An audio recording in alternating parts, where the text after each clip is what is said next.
Bom, saudações de paz. Quero falar um pouco sobre paracletologia ou pneumatologia, que é o estudo sobre a pessoa do Espírito Santo. Existem alguns que têm um entendimento que o Espírito Santo ele é a força ativa de Deus, ou o vento, a força, a ação de Deus, o fôlego de Deus. De repente seja pelo fato de ter como apoio a palavra pneuma, que tem por significado fôlego, sopro, ar, vento. Mas, por outro lado, nós temos a palavra paracletos, que tem por significado chamado para estar do lado, chamado para andar do lado.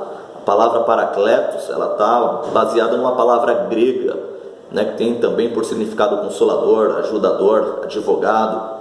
Sendo assim, o vento aqui não está dentro de uma manifestação de ação, ou de uma manifestação de simplesmente um fôlego, um sopro.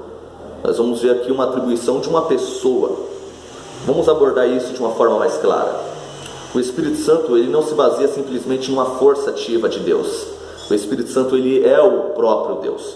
Nós vamos ver isso dentro dos seus atributos como um Deus, os atributos absolutos de um Deus. Nós vamos ver em Hebreus capítulo de número 9, versículo de número 14, que o Espírito Santo apresenta-se aqui na condição eterna. Quando nós olhamos em Salmo 139, versículo de número 7 ao 10, nós vamos ver o Espírito Santo na condição de onipresente. Quando nós olhamos em Lucas capítulo 1, versículo de número 35, nós vamos ver o Espírito Santo na condição de onipotente.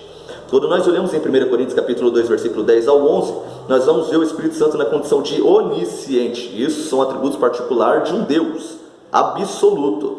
Quando nós olhamos em Romanos capítulo de número 8, versículo de número 27, nós vamos ver os atributos particulares de um ser, ou seja, de uma existência. Nós vamos ver que ele pensa. Em 1 Coríntios capítulo 12, versículo de número 11, ele tem vontade. Em Efésios capítulo de número 4, versículo de número 30, ele tem sentimentos. 2 Pedro capítulo de número 1, versículo de número 21, o Espírito revela. Em João capítulo de número 14, versículo de número 26, o Espírito ensina. Em Romanos capítulo de número 8, versículo de número 26, ele intercede. Em Atos capítulo 16, do verso 6 ao 7, ele ordena. Em Apocalipse capítulo 2, versículo de número 7, ele fala. Ou seja, o Espírito de Deus aqui tem atributos divino, absoluto, e também tem atributos particulares de um ser.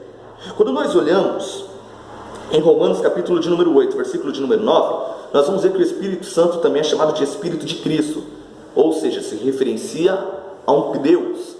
Quando nós olhamos em 1 Coríntios capítulo de número 3, versículo de número 16, ele é atribuído como Espírito Santo.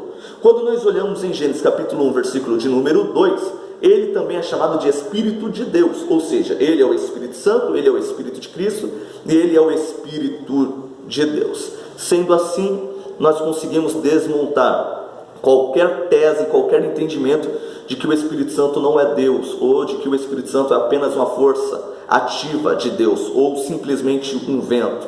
Sendo assim, mediante a esses versos, capítulos que foram expostos e verbalizados, nós vamos ter um entendimento e vamos ter base teológica para dizer e afirmar: o Espírito Santo é o próprio Deus. E finalizo com Apocalipse 2,7: quem tem ouvidos, ouça o que o Espírito de Deus diz à igreja. Que Deus os abençoe em Cristo Jesus. Fiquem todos na paz do Senhor.